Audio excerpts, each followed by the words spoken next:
I've had quite a diverse career path. I wouldn't call it a path so much as zigzags. When I left school, I went to work for the Standard Chartered Bank in London. So I worked in the city for a good 8 years. I went to work for a Brazilian bank. It was mainly to do with shipping. And one day I took the notion to come to Ireland. And at the time, there wasn't a lot of work in Ireland. That was back in '93. So I did what I could. A friend of mine said, come window cleaning with me. So for 2 years, I was actually a window cleaner, which was fun because I got to meet the most unusual characters in the most unusual places.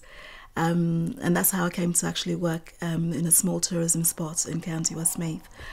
Just basically working with tourists and showing them around the spot. Then I got a job working in a computer shop in Athlone. It was a cyber cafe and I did a bit of training on the side. So gradually I picked up lots of different things that seemed to come together. So now I find that I'm working between IT and tourism, and it seems to have been kind of a natural synergy. I could barely turn a computer on and send an email. I didn't know whether it was going to the right place, or, so I did have a lot of fear about it, so I kind of shied away from it. But there came a time, especially when I was working in this IT place, I didn't really know a lot, so I had to learn and watch and learn what others were doing. And to be honest, there's nothing to fear, because once you work around something for a while, it starts to make sense. So I've never actually done a computer course, I just taught myself. And then I went on to actually do the JEB, a teacher training course in IT. I did find, because I learned how to teach the ECDL, that by actually learning to teach it, I found how many gaps there were in my knowledge, because I was doing a bit of this and a bit of that and a bit. So if you do have the opportunity to do a course, I certainly would advise it, because then you have the proper building blocks to where you need to get to. I do take a lot of strength from people that have gone through diversity and come through the other side. There's a favourite quote of mine from Nelson Mandela, who said that the biggest fear that we have is actually how great we can be if we just allow ourselves to be. So sometimes the fear is from within. So if you just take, you can actually do anything if you set your mind to it. So those kind of barriers are the ones we actually set for ourselves. There isn't a lot of work out there at the moment, because obviously we have a recession on. But one of the advantages I do have is that I work at home.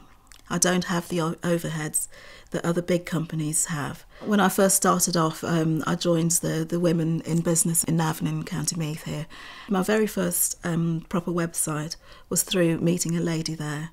And she said, well, can you do this for me? And I did that, and then someone else wanted one, and then they referred me on to somebody else. And I've often thought about advertising, but I've actually never advertised. It's all just been through word of mouth. There's also online networking, aside from networking within the community, and you'll find some very, very useful tools. I mean, Facebook has to be one of the most useful tools for social networking. You can network within your area. For example, if I have an announcement to make, I can go onto Facebook and make it, and it reaches everybody within my community straight away, and it costs nothing. I suppose the traditional role of businesses has changed. In the past, it was all bricks and mortar, and you went out and you advertised in the local paper, and but these days the IT is an integral part of what we do. It's like a web really running through every stream of our lives. So a lot of people now would communicate by email. They want to have a look at your website before they come and see what you do. You don't have to learn everything about IT. Maybe all you want to know is how to use email. That's all you need to learn. You don't need to know how to build a computer. All you need to know is one little thing. Take the next step. Do that little thing that you need to know next, and gradually you'll have what you need from the IT world.